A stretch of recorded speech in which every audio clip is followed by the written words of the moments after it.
welcome, Rick. You know what episode this is? Episode 50.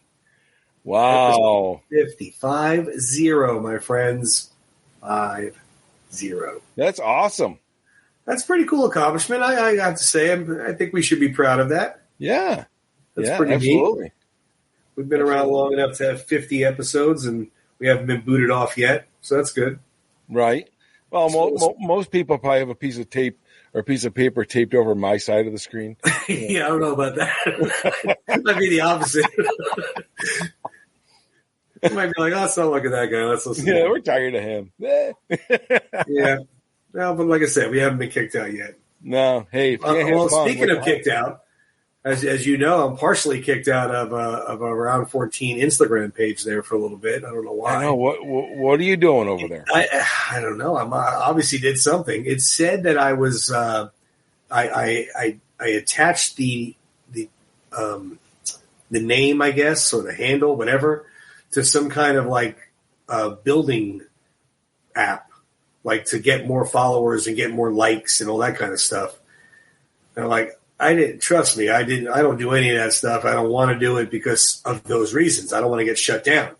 Right. So until Saturday, we can't do any likes on anybody's posts. We can't comment on anybody's posts.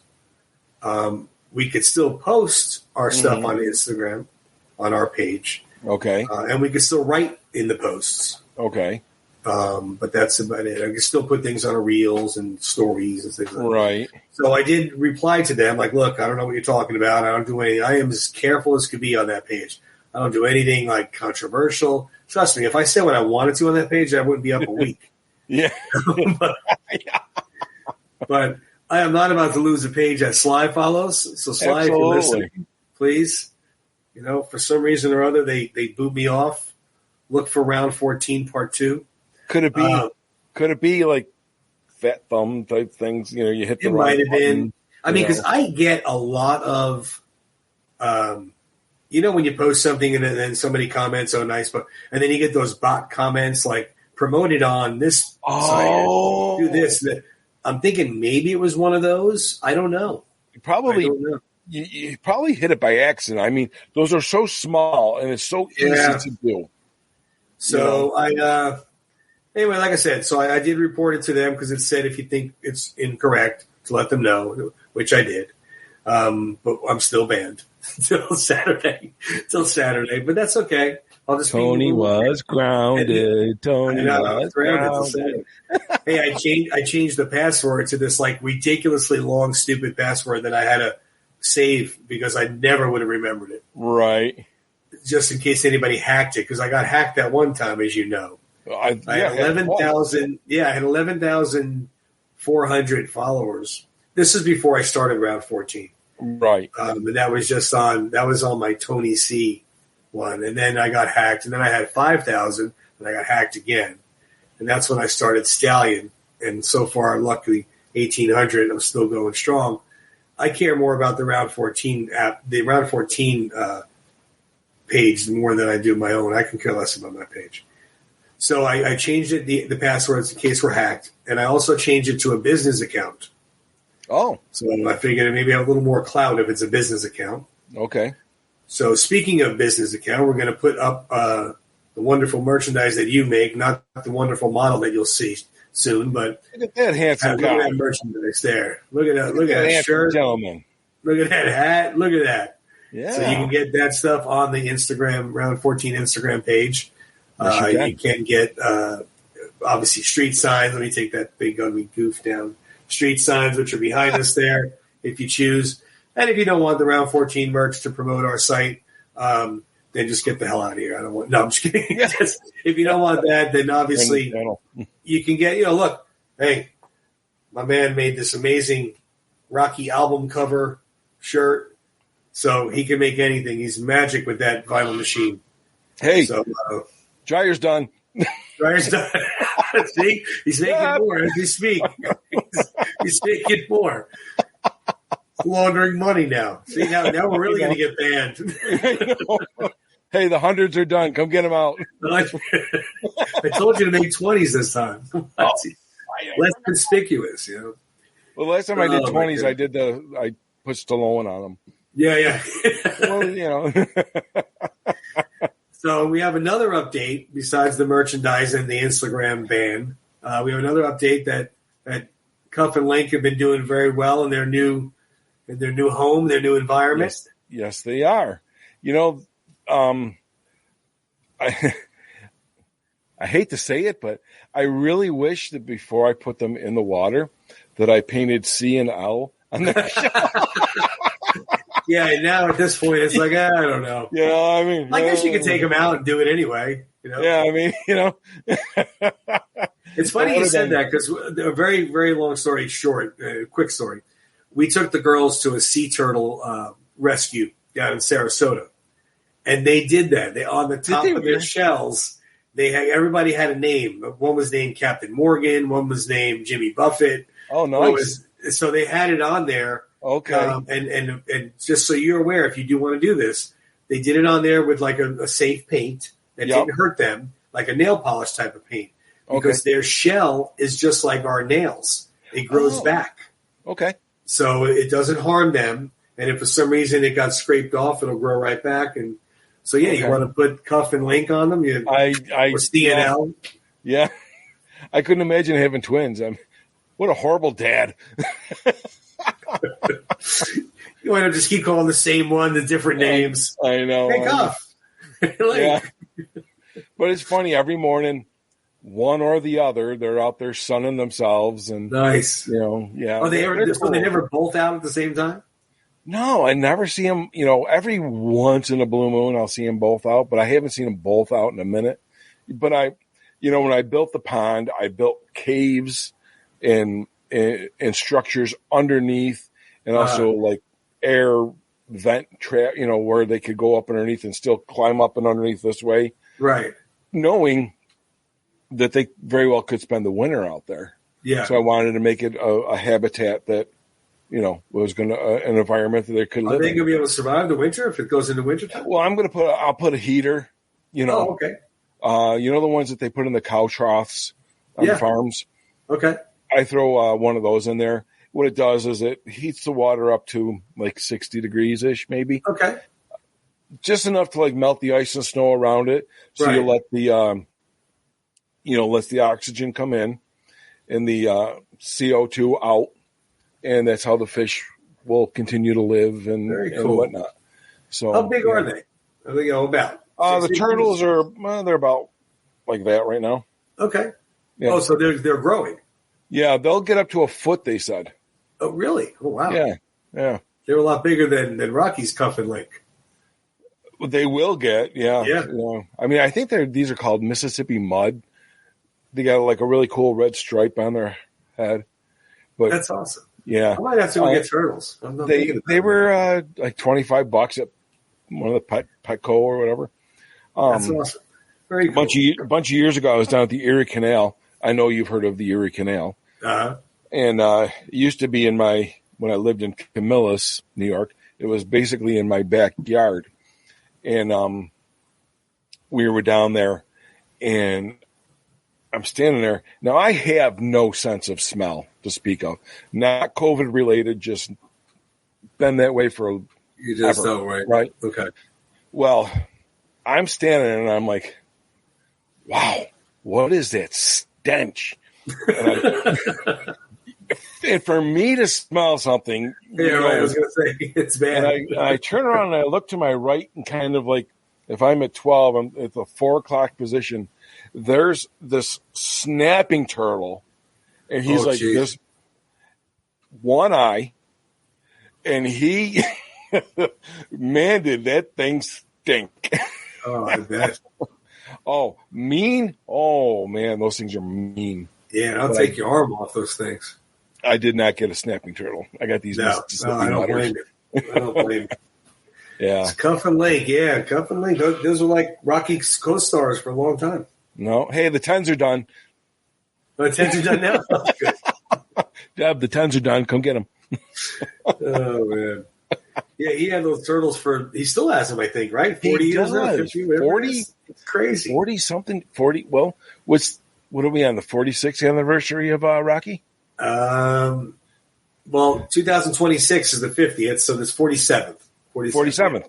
Yeah. So he's had them. I mean, he doesn't have them. Right. Somebody else cares for them, right? Correct? I don't know. I think so. I think somebody else cares for them. I just know I saw the picture of him, and he said that those were the original ones. I was pretty surprised. 47 years. Yeah. It's a long time. Boy. Those aren't his only co-stars, though. We had a lot of co-stars in his films. Absolutely. We had we did our show with the other cast of Rocky besides Sylvester Stallone, which was Talia Shire and Carl Weathers, Burt Young, and Burgess Meredith, which is the Fab Four, I guess you could say, of the Rocky saga. Oh yeah, those are the big guys. So we're going to go over the part 2 of the cast for the whole saga, from Rocky to Balboa. And Tony, I gotta interrupt you for a second because this just hit my brain. Man, you can segue like nobody else's business. Well, we're talking about Cuff and Link. Those are his co-stars. I'm telling you, you're smooth. You have to remind my wife about that, but I'll take it. I'll take it for what it's worth. I'm like, damn, that was slick. Oh man! Now I'm all thrown off now. Right? I'm sorry. Yeah. So we have the rest of them that are obviously as intricate to the film series as the first 4 were. They weren't as just the bigger names, I guess you could say. But I mean, these guys are some pretty big names. So there's a handful of their own in the industry. Yeah. Well, first one we'll talk about, which was Mr. Tony Burton, who played Duke, and Tony was in Rocky, Rocky 2, Rocky 3, Rocky 4, 2 minutes into Rocky 5, and Balboa, and then Balboa. Yes, and then he was in almost all of them. Well, right. If you're going to count the Creed and Creed 2, I wasn't counting those, but yeah, he was in all of them, and he was he's such a passionate actor, passionate person. He was in The Shining. He was. Well, let's back up a bit. So he was born in Michigan, and he was a boxer. Yes, he was a boxer. Now he didn't box long. He was a professional boxer. He did only have 8 fights. He was 4-3-1, so he didn't have a very illustrious boxing career, so to speak. Right. But he was a boxer. But he was born and raised in Michigan, and then he wound up going to California to try to become an actor. After the boxing part, he is unfortunately, extremely good at chess. Yes. Which made me laugh because I think of the chess scene in Rocky 4. Right. When he won the chess game. Right. Yeah, when he was in The Shining, he was playing Stanley Kubrick, the director of The Shining, all the time in chess. And Kubrick's known for being a very good chess player. No kidding. And Tony Burton said he beat him twice, and then that was it. He never won again. Wow. Kubrick beat him every time. Wow. But he said his contract was only for a week, and Kubrick kept him there because he wanted to keep playing chess with him. So he got a little bit of a bigger part each time. Right. And he's got a laundry list of stuff that he's been in. Well, yeah, it starts way back in the early 70s where there was he was in a movie called The Black Godfather. He was in Bingo Long, Traveling All-Stars, Assault on Precinct 13. He was in Rocky, a movie called Heroes, Rocky 2, The Shining. He was in Stir Crazy with Richard Pryor and Gene Wilder. He goes back. I mean, he's been in a lot of movies. I think I remember him in the jail scene in that one. In Stir Crazy? Yeah. Yeah. Yeah. I think he was, he did a handful of TV, like I want to say Barney Miller, maybe. He started in 1974 in the films. And in the 70s in TV, he did the usual run. He was on Kojak. Yeah. He was on Beretta. He was on Good Times, $6 Million Man, Sanford and Son, Rockford Files, Incredible Hulk. I mean, he did the gamut when it came to the TV show. Oh yeah. Chips, The Fall Guy, T.J. Hooker. He was on the A-Team, Moonlighting, Werewolf, Airwolf. I'm sorry, I apologize. Airwolf. Okay. Police Story. Yeah, he did a ton of TV shows. And again, TV shows he did from 74, all the way up into 2003. And then his film career, he did all the way up until 2006 was Balboa. 2007 was a film called Hack. That was his final film. Okay. And then he was he had died. He was relatively young when he died. In my opinion, anyway. Mm-hmm. He actually had a son that died of a heart attack at 43. No kidding. Yeah, that's sad. But Tony was 78 when he died. Oh. And in my eyes, I'm sorry, if you're under 85, 80 years old, I don't know. I think so. I don't know. Maybe because my dad's getting up there. I think it's young too. But yeah, he died of pneumonia. He was in the hospital later on. But he was such a pivotal role in the Rocky films. Right. Yep. There he is. You're going to do the YMCA again, Tony. Yep. Right there. I love that that scene. Yep. You got it. Love it. Right, he was so pivotal. He got more pivotal as the series went on, as saga went on. Yes. Rocky, he was very passionate, trying to make Apollo understand that he doesn't know it's a damn show. He thinks it's a damn fight. Right. He's like, he knew how dangerous Rocky was. Yes. And then, of course, in Rocky II, pleading with him not to go for the knockout. His face and his emotions. He was such a convincing actor. Yeah. Rocky III, of course, when Apollo and him both trained Rocky for the fight. Wasn't as a lot into it in the 3. It was more Apollo. Mm-hmm. Of course, Rocky IV is really when he kind of took over the reins, so to speak. Right. Because Mickey had died, Apollo had died. He kind of took over, give him the speech in the house before he started training. You're going to have to go through hell. I love that speech that he tells him. Yeah. And then, of course, when Rocky hits Drago and he's cut, and after that round ended, not a machine. He's not a machine. He's a man. Unloaded on it. Love it. And then, of course, the last round.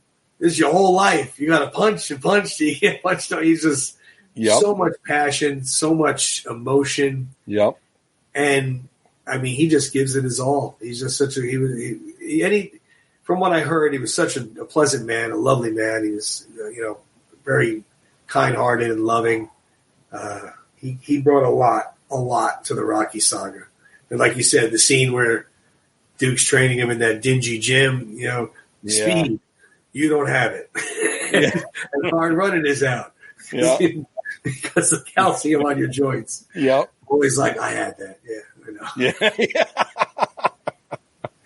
Yeah, I know. He brought a lot. He obviously, like you said, had a huge career. Did a lot with his career. And he was kind of, I'm not sure if I'm going to say this word correctly, posthumously? Is that how do you say that? Oh, after somebody dies, posthumously, I think it is. Thank you. Yeah, I'm sorry. I'm my English. Because his picture was shown in Creed 2. And I believe in Creed, was it 3? I know for a fact it was in Creed 2. Oh, yeah. Remember when the big poster was in the office? Yeah. Of him and Apollo. Yeah. Yeah. And they brought him up several times, of course, because of Duke Jr. Right. Was training Adonis. But he was such an integral part, a huge part. And like I said, each one, Rocky II, as you went, he got more and more involved and passionate. and you know, yes, a great character actor, and will be missed. Sad. I mean, it wasn't like he was 25 years old, but still 78. He had a lot more years left in him. Oh, definitely. Let's see who else we have here. So after him, I guess we can go right to Rocky III, and that big baddie right there. Look at that face. I wouldn't want to meet him in the back. I don't want to see that in the hallway. No. Right? No Jeez. He, Mr. Lawrence Turido, I think. Yeah. From New Orleans, right? Chicago, Illinois. Oh, Chicago. No, he's born in Chicago. I don't know if he lived there or not afterwards. Let's see here. Okay. Yeah, he was born in Chicago, and that's where he was from. Yeah, Chicago. Okay. He made his name he was in a bouncer contest. The world's toughest bouncer. The world's toughest bouncer. I watched that. Yeah, so did I. And it's so funny because I watched it before I even knew who Mr. T was, obviously, because he wasn't Mr. T yet. You know? Nobody knew who he was at that point. It was just on some like CBS or something, just out of the blue. I was like, yeah, let's check it out. But do you remember what made him famous about that show? What about the world or the toughest bouncer show? Yeah. Do you remember what he did? Was when he threw the guy through the door? He ran through the door. Right, through the door. Yeah. All the other guys were like opening the door and running through, and he went boom right through the door. Through it. Oh, he's and he's not huge. I mean, he's a big guy. Well, he was a big guy. I mean, he was 5'10", 236 in the 80s. That's a big boy. You sure? That's a big boy right there. He started in 85, which when he started in 85 with his big known career, is what it says. It says he started in 1980. He was just an uncredited person in the Blues Brothers. And then in 82, he played a prisoner in Penitentiary 2. No name again. And then in 82, of course, he was Clubber Lang. Okay. And then he went on there. He did WrestleMania. He did WrestleMania 2. He did a bunch of B movies, Bash at the Beach, Halloween Havoc. He did Spy Hard and Inspector Gadget, not another teen movie. Yeah, so he did quite a few. And then let's see here. When he did in TV, he did the same thing. Saturday Night Live, the A-Team, of course. Yeah. The A-Team was only on for 4 years. Right, yeah. He was, I mean, he was very well known for that, you know. Yeah, oh yeah. B.A. Baracus.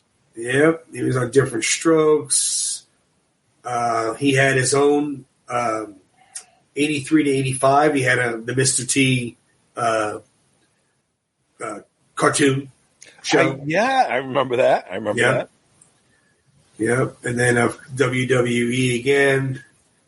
Did that in 84 to 88. That's when Hulk got really big, which we'll talk about him in a moment. Mm-hmm.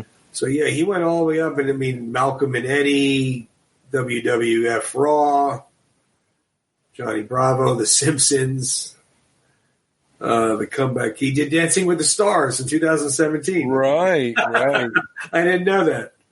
That's funny. But now that's a guy right there. I mean, talk about just Sly picking the right person.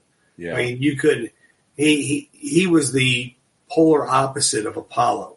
Sure. Apollo was cocky, but you didn't hate him. No. You didn't hate him at all. You liked him. You respected him. You actually didn't mind him. Clubber, you hated. He was mouthy. He was arrogant. Yep. Disrespectful. I think that's what made me hate him a lot. Sure. You know, he had no respect for anybody. Like even Mickey. Remember when Mickey was yelling about the steps? You're a disgrace to the sport. Yep. He was. Yep.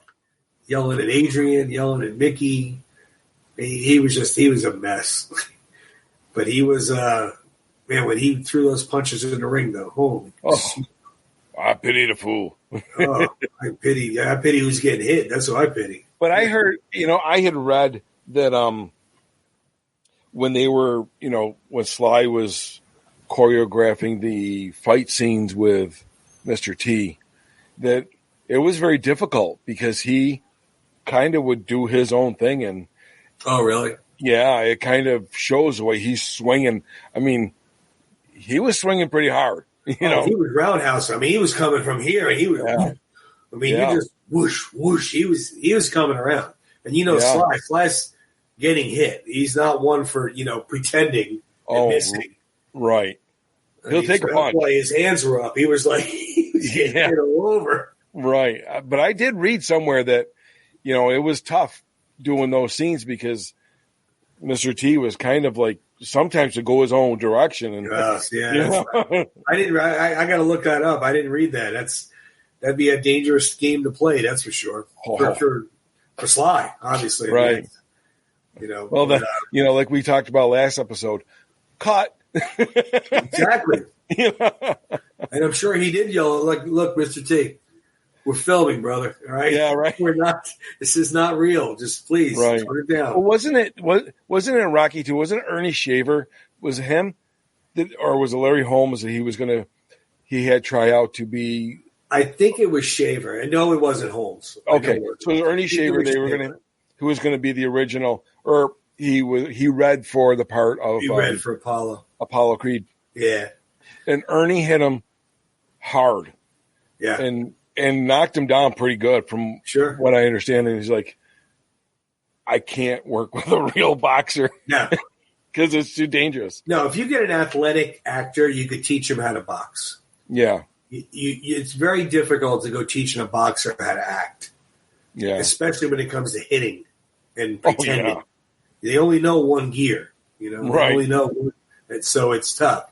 Because that was that word, again, derailing off topic.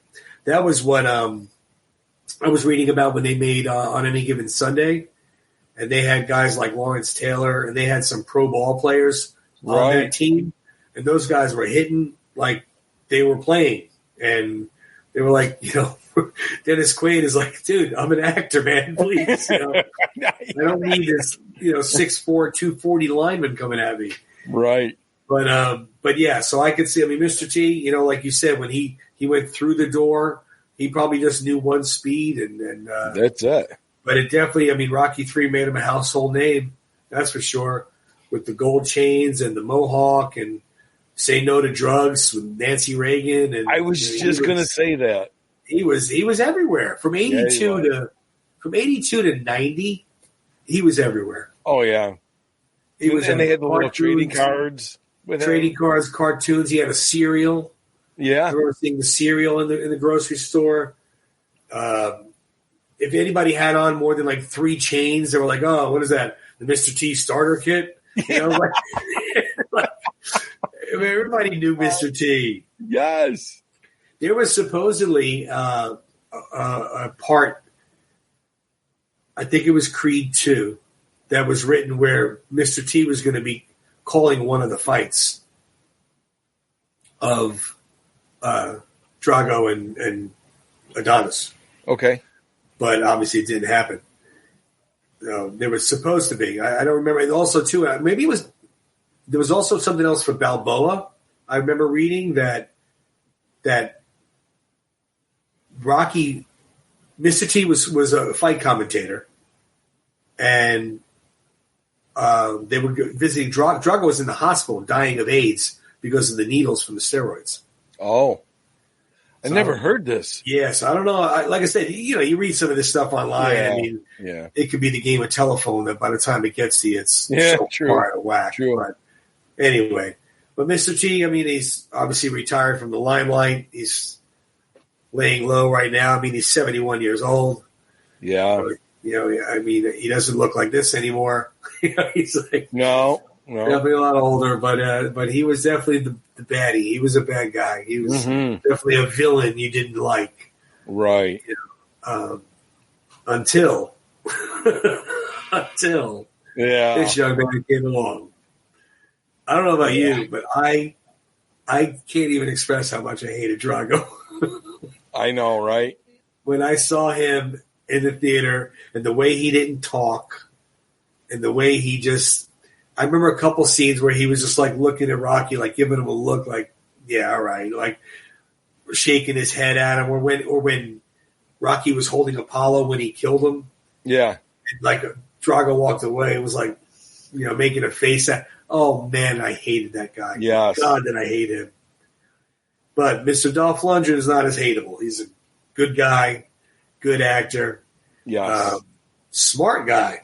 I'm sure everybody knows that by now.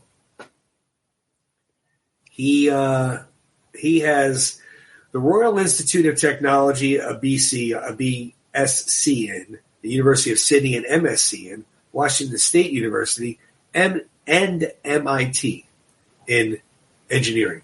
Yes. Very smart man. Ridiculously smart. I mean, my goodness. And he's another one. He's no spring chicken. He's 65 years old. Mm-hmm. We've seen him recently, but yeah, chemical engineering. I mean, my God, how do you have a chemical engineering degree from MIT and you're playing a boxer in Rocky IV? I know. I told the story before. I met him on the set of Creed 2, and he walked up to me, and I literally told him, I was like, yeah, and he looks down at me. He's like, "Don't you boo me." I'm like, "Are you crazy? I'll boo you. I want to hug you." That's crazy. But he was into obviously karate and martial arts of some kind long before Rocky IV, and he was doing so. He knew what he was doing, but I mean, he had the chiseled jaw and the good looks and the blue eyes and 6'6" or whatever the heck he was. Did you ever see the interview with him, where he was talking about how he got that part of the Russian of Drago? How he got it? Yeah. No. Okay, so real quickly, I guess all these actors were coming in, doing their screen test or whatever, and they're all playing the Russian very boisterous, very loud, very obnoxious. Oh, okay. Probably a cross between T and Apollo, right? Okay, yeah. And Dolph, he's like, nope, I'm going to do this a completely different way. He walked in, and from what I remember the interview, he's just like, I just kept it very cool. Yeah. Very just cold. Well, like he was, almost robotic. Yeah. He was just cold. Just cold. Yeah. And they dismissed him. And then I guess Sly was like, look it up on YouTube or whatever. You'll get the real, all the facts and everything. But Sly was like, whoa. Where's this guy? I want this guy. And they had to go back and find him. Nice. Yeah. And, his method worked. It's like he played it like ice, and that won it. He did. The man is no dummy. He did. No. God, no. No, he's not at all. And that's another one that Sly made his career. And he started off, and then, of course, he went and did He-Man and obviously the Expendables he did with Sly. He did a bunch of stuff. I mean, he was another one that was all over the place in the 80s and 90s where everybody knew of him. But he was Universal Soldier. I was just going to say, with Jean-Claude Van Damme. He was the Punisher. He was in that as well. Yeah. The original Punisher, I believe. Right? Yeah, the old one. Master of the Universe, like I said, with He-Man. Yeah. But he was all over the place. And he was voted, I think, number 3 on the biggest villain list or baddest villain or something. Yeah, number 1 was Darth Vader. Number 2 was Hannibal Lecter. Oh. And he's in good company. Ivan Drago was number 3. He's in real good company. Right? Isn't that cool? Yeah. But yeah, he made his career with that, and he's still going strong, and he's still in good shape. He still does martial arts. He still keeps himself toned. Yeah. Pretty amazing. Pretty amazing. Have you seen You've seen the Expendables, right? Yes, I have. Okay. Yeah. The one I have. Where, it's been a minute. I haven't seen it. What's that? It's been a minute since I've watched them, but when right, that's what I was just going to say. I haven't seen them recently, but yeah, right. I've seen them. Yeah. But when his character's name was Gunner, and when he went against them, oh, it was kind of like I got the feelings of Drago again. Yeah. I'm like, how could you it brought up all those feelings? So funny. Great actor. We kind of skipped over another Rocky III big name that was no name technically before he became a big name, and that's this guy. Oh yeah, Mr. Hulk Hogan, Thunderlips. Now in 1982, WWF at the time was not as massive and as popular and mainstream, so forth, so on. There was still wrestling and a lot of stuff going on, but when he got it known 82, 83-ish after this role. And then 84, Hulkamania started. And that was, then same thing with Mr. T. He was cereals and action figures and cartoons. And that's when, Sergeant Slaughter and the Iron Sheik and Andre the Giant and all those guys. And I didn't really follow wrestling, but anybody knew Hulk Hogan's name. They still do. Yeah. They still do. But he went against, if I remember correctly, Vince McMahon. Is that his name? Vince? The owner of that's his name, yeah. And because they did not want him to play the part because they owned his contracts or something like that. And he did it anyway, I heard that or read that somewhere, and I did see that he just decided to do it anyway. Yeah. And obviously it worked out for him. It'd be hard to argue the fact that if he did not do Rocky III, would he have gotten the popularity in the Hulkamania and he might have. I'm not going to say Rocky III was, if he didn't have it, would he have gotten it? But in the same respect, it was a huge stepping stone. Oh, sure. Huge stepping stone, because when Rocky III came out, that was it was massive. Rocky III was massive. Mm-hmm. Not that 2 and Rocky and Rocky II weren't, but Rocky III was just between the Eye of the Tiger soundtrack and the film and the way Sly looked, and it was just huge. So it definitely put him on the map. Talk about another big guy. In his playing days, he was 6'7", 302. Jeez. Yeah, he's a big boy with his very well-known and famous 21-inch pythons. 21-inch pythons. It's bigger than my leg. I know, right? Insane. Yeah. That's insane, but he's a big boy. He's. And you met him, though. But you met him. I did. You can't really see the picture behind me, but you kind of can see it. Let's see if I can point it out. It's up here, right here. Okay. Right there. Yeah. You probably can't see it. Yes, I did. And he was super duper cool. I was really glad that he was. I was a little worried. I'm like, oh, man, I hope he's not a jerk, or I hope he's not, standoffish. Sorry if I clear my throat in your ear. But he was very cool. And let's see. I know I got that picture here somewhere. I'll be able to put it up.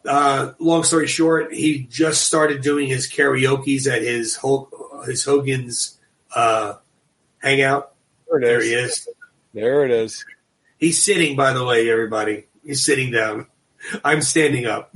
Oh. Just so everybody can relate to that picture. He is sitting on a stool. I was standing up. Wow. When he shook my hand disappeared. I bet. No lie. I bet. Because when I was done singing, you had to sing a song to get a picture with him. Okay. Like, all right. Everybody's going to have to suffer for 3 minutes because I'm singing a song. What'd you sing? I sang a Toby Keith song, the Thank for the Red, White, and Blue. Oh, okay. Something along those lines. Okay. Courtesy of the Red, White, and Blue. Okay. I sang it because it's mostly a song you could talk. It's like, you don't really sing. The very beginning is like, my father was in the army, he lost his right eye, whatever. Yeah. It's not really singing. So I sang the song, finished singing, turned around, and he puts his hand out. He's like, hey, great job, brother. Nice. Can I get a picture real quick? And he's like, yeah, of course. I took the picture. And I had the shirt on that I don't know if you can see it, but we both had the same shirt on. Yeah, yep. So he's like, love your shirt. Good job, brother. Like, I got called brother by Hulk Hogan. How cool is that? Yeah, that's really cool. But super nice guy. Obviously, that man's had a career and a half. Wrestling history, Wrestling Hall of Fame. He had a handful of movies. He was in Mr. Nanny, movie called No Holds Barred. He was in Spy Hard. Let's see here, the Ultimate Weapon. He was in Muppets from Space. Really? And then a TV show he played himself on The A-Team, on Baywatch, Suddenly Susan, Hogan Knows Best. He had his reality show. Oh yeah, I remember that. So he definitely had a lot going on, and still does. He's at the restaurant every Monday for karaoke. Okay. So when you come down, if you want to go visit him, you can get up there and sing. And yeah, I mean, look at it this way: pick the best song you could ever sing at karaoke. Margaritaville. There's Tequila. No question. Yeah, you just sit there and bop to the song and then go tequila, tequila. Yeah, there you go. You can do Margaritaville. I know that one frontwards and backwards. So you come on down. We'll go down there. Jimmy Hart is the announcer a lot down there, and really, yeah, Ric Flair's there a lot. Dennis Rodman was there 1 week. I wasn't there, but he was there 1 week. But yeah, so it's pretty cool. Pretty cool stuff. Fun Jimmy Hart, he was Mouth of the South, right? Mouth of the South, yeah. Yeah. He was a nice guy, too. Super nice. Yeah, he was. I used to hate him. I watched it up until like my early teens, and then I drifted away from it. It was fun. Yeah, I didn't watch it at all, to be honest with you. I didn't watch it at all. When we went there, we met Jimmy, obviously, as I just said. And but he was really nice. But obviously, he's a lot older now. I'm sure he's, let's see. I know I got that picture here. He took a picture with Gina. He knew better than to take it with me. There you go. Gina's got the Hulkamania shirt on. Oh yeah. And Ric Flair. Anyway, we drifted far away from our Rocky stars here. I know. Let's get back on track. See, you say I could segue good. I couldn't segue back from that. We just had to put it into it. I know. I'm awful. I'm awful. Let's go now. We got Rocky 5. So that was over in Rocky 3. Rocky 4, we talked about Drago. And then Rocky 5, we have Tommy Morrison, who played Tommy Gunn. Yes. Who was another unknown pretty much at the time. And he was a boxer, though. And I think he was more – what's that? He was a very good boxer. Yeah. I mean, he had won the WO heavyweight title in '93 in the unanimous decision over George Foreman. Yes. He was 6'2", big boy, heavyweight. He was 52 total bouts. He was 48, 3-1. Wow. With 42 knockouts. It's impressive. That is. That's an impressive fight. I mean, I know that he believe, let me just make sure I'm correct about this. He was the grandnephew of John Wayne.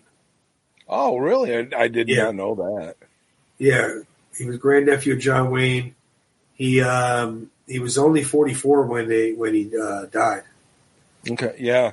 His wife has a page. I think his wife has a page for him on Instagram. Kind of like a tribute page or whatever.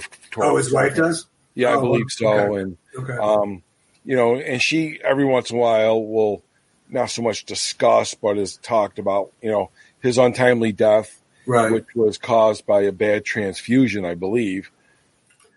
Yeah, I mean, I don't know. I mean, I can only go by what you read out on the Google and Wikipedia and everything else. And, right. Who knows? I mean, it's his health. It says here, HIV tested and false positives, tested negative for HIV 4 times. So it's kind of all over. That was why he had to stop fighting.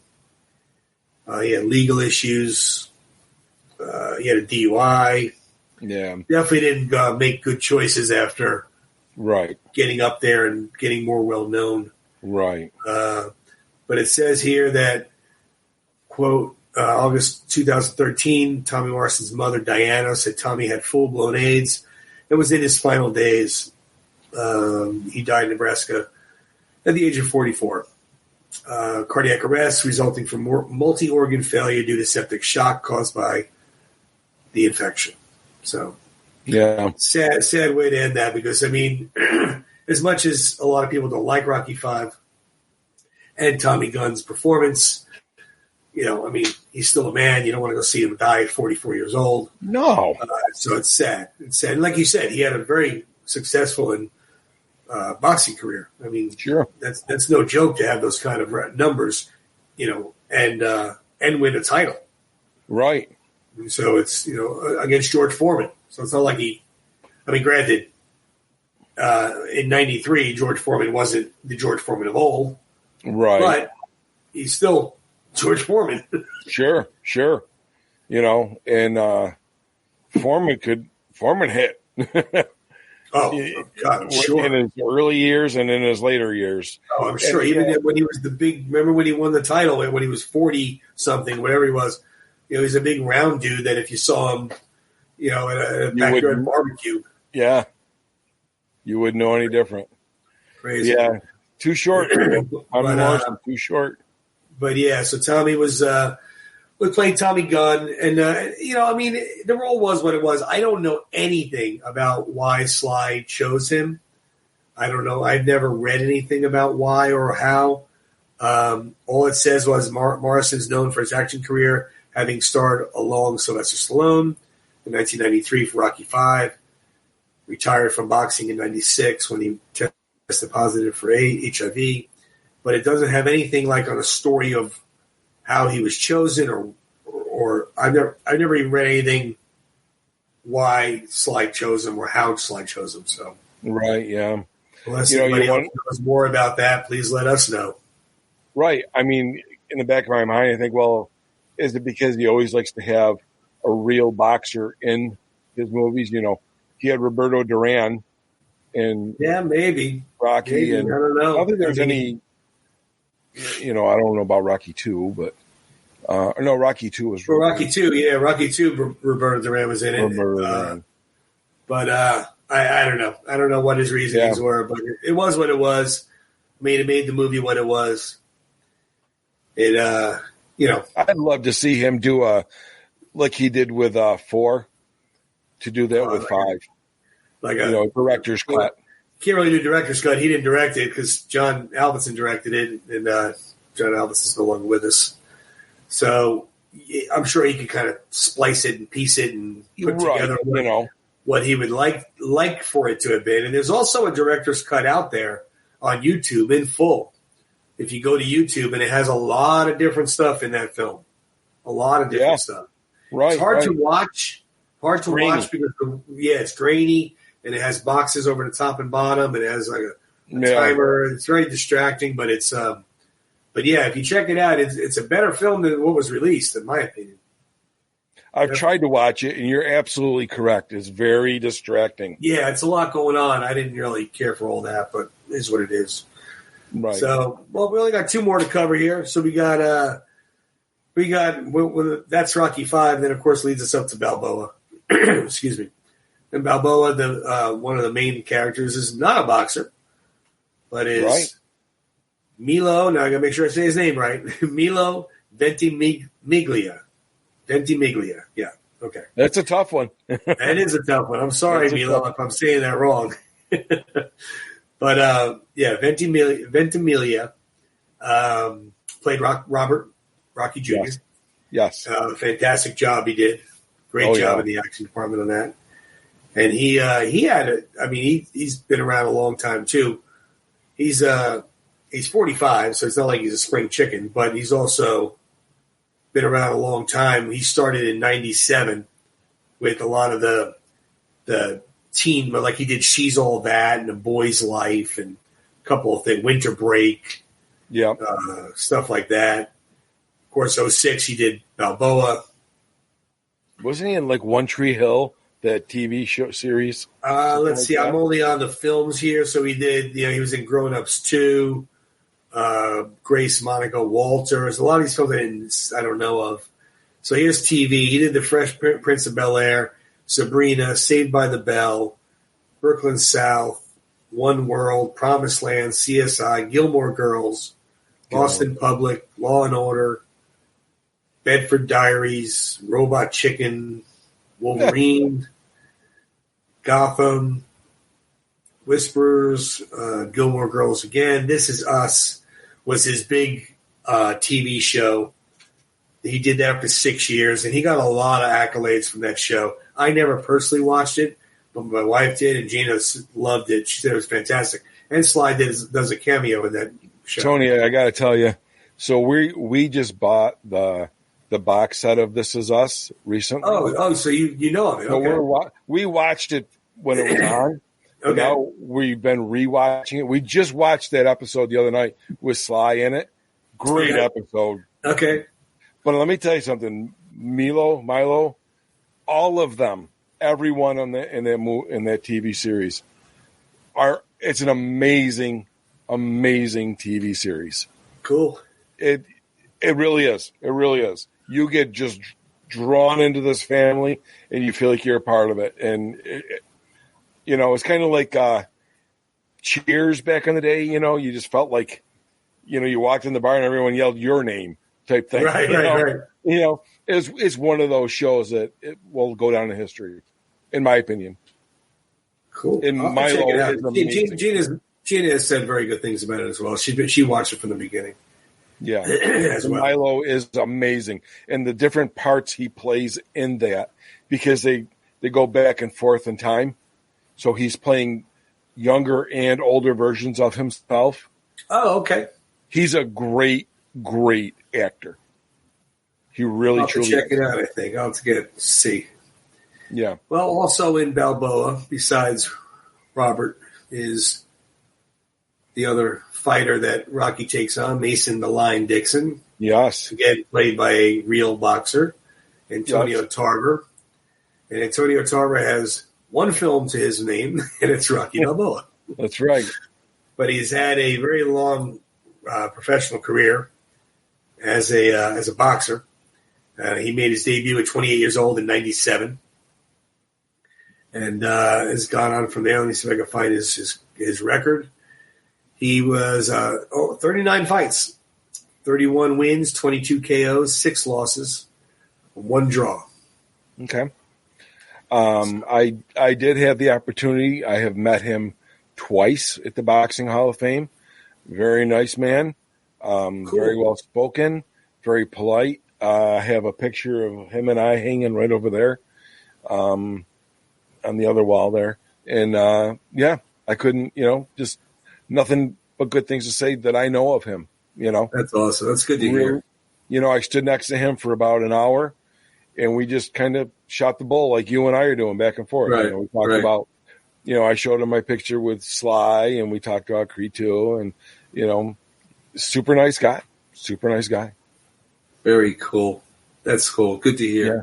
Well, these guys, they made up the rest of the Rocky saga. I mean, they made up everything else. And, as I hate to say anybody's unimportant, but as important as, of course, Sylvester Stallone and Talia Shire are, which obviously they're the most important characters of the saga. These other ones that fill in the holes, you need them. You have to have them. You can't. Yes. You couldn't continue the saga without them. And to have them done as well as all of these actors did, and even including Tarver. I mean, he only did one film. He didn't do a bad job. I mean, I'm not saying his act. I mean, of course, him and Tommy Morrison, their acting is no. Right. It is what it is, but it's a good show. It's a good performance. Right. It led a lot of weight to the Rocky saga. Now, there's a ton of other people we could have included, but I mean, we already went almost an hour with these guys, and that was only 6 of them.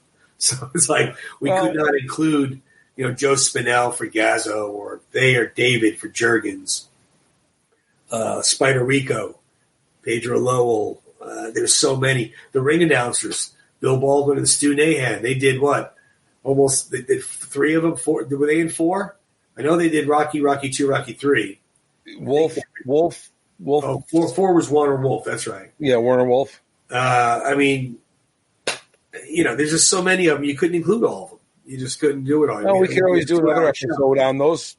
On that, they're not secondary, but they would be they're integral parts. They are because, like you said, you couldn't have. I mean, without Gazzo, it doesn't set up what Rocky's life is like if he doesn't go and do what he's going to do. Right. You understand. You see the life he's leading. Gazzo comes out. He's giving him $20 for picking up money. He's just. Mm-hmm. I mean, so you need that character. He has to be. He has to be a part of it. How about Richard Gant in 5? My God. Exactly. Richard Gant in 5, George Washington Duke, who was the Don. He was an integral part of the movie, Don King-esque, if you want to say, so to speak. Or Bridget Nielsen, who played Ludmilla Drago. They're huge parts. We should do an episode with all them. I guess we might have to. Yeah, why not? There's so many of them. I mean, like I said, we're already on an hour now, so there's so many of them. We would have to be a 2-hour show. We might have to do a part 3. So look for that. Part 3 is coming. Yeah, let's do a part 3. I enjoy this. And I know you do as well. So yeah. Well, and hopefully everybody at home does. I hope they do. I mean, if they don't, like we've said to you guys a million times. So you want to know something? If we don't change anything, it's because you're not telling us to. So it's your own fault. Right. And hopefully, you know what? Between what Tony knows and what I know, and some of our interpersonal dealings with some of these characters, some of these people, you might learn something kind of fascinating about these people. Like, I never knew he was a real jerk, or I never knew he was really personable, or I never knew that this person fought this way, or whatever, it could be. Well, I agree. We'll bring in some knowledge. I agree. We'll do part 3. We'll do that soon. And if you like it, just let us know. Like we said in the comments there, let us know. But otherwise, another good one, my friend. Absolutely. Our time goes by so fast. It does. I remember I told you at the beginning of the show. I don't know if we're going to be. It's only 6 of them. I wonder how short we're going to run, and we're just a couple minutes shy of an hour right now. So. Yeah. It does go by. When you're sitting there and you got some good conversation going, you got some good topics. And then, of course, we start taking the detours of life and start talking about whatever. Tony, if you and I were ever to, meet up in the bar, we'd be closing the damn things. Our wives would be calling the cops. Get those guys, we're going to stop. So, all right, my friend. Well, another good one. I appreciate it. Thank you, everybody, for watching, as always. And we will see you next week. Thank you all. Yes.